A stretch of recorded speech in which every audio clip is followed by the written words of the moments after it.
दोस्तों, ये जीवन जो हमें मिला है, इसमें संघर्ष अधिक हैं।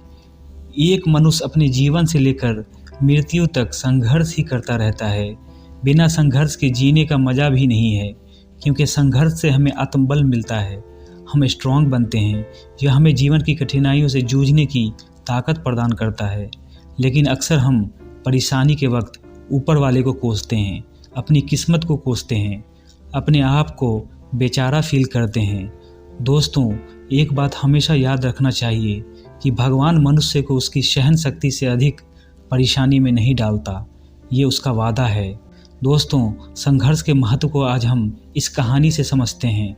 एक बार एक किसान भगवान से नाराज हो गया और मंदिर में जाकर कहने लगा, भगवान, इतने साल हो गए हमें खेती करते हुए, पर आप कभी भी प्रकृति को अनुकूल नहीं रखते।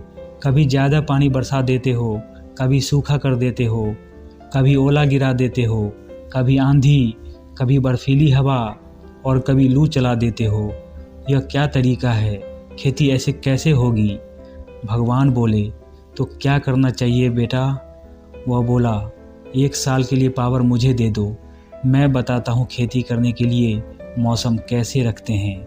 भगवान ने कहा, ठीक है बेटा, जाओ।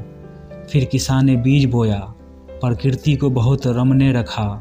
जब जब बारिश की ज़रूरत थी तब तब बारिश की, न लू चली, न ओले पड़े, न बर्फीली हवा चली। धूप भी ज़्यादा नहीं हुई और फसल बहुत बढ़ गई। लहलहाती फसल देखकर किसान की छाती फूल गई। उसने कहा, देखो, भगवान से बड़ी समझ तो मेरी है। फालतू में भगवान ऐसा उत्पात मचाते हैं। लेकिन जैसे ही वह फसल काटने गया तो देखा, जो गेहूं बोया था उसमें बाली तो है, लेकिन दाना नहीं। वह आश्चर्य में पड़ गया। भगवान के पास भागता हुआ गया और बोला, भगवान, ये क्या कर दिया? भगवान बोले, मैंने तो तुझे सत्ता सौंप दिया था। वह बोला, मेरी तो सारी मेहनत बर्बाद हो गई।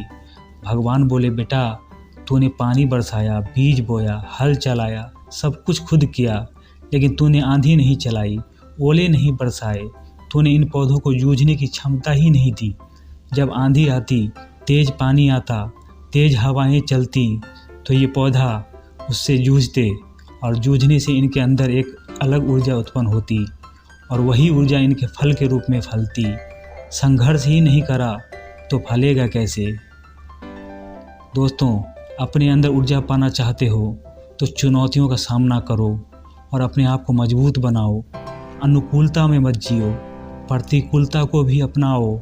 शारीरिक और मानसिक कष्टों को सहने का अभ्यास बनाओ, तभी आप सफल हो सकते हो। आपका कीमती समय देने के लिए और इस स्टोरी को सुनने के लिए दिल से धन्यवाद।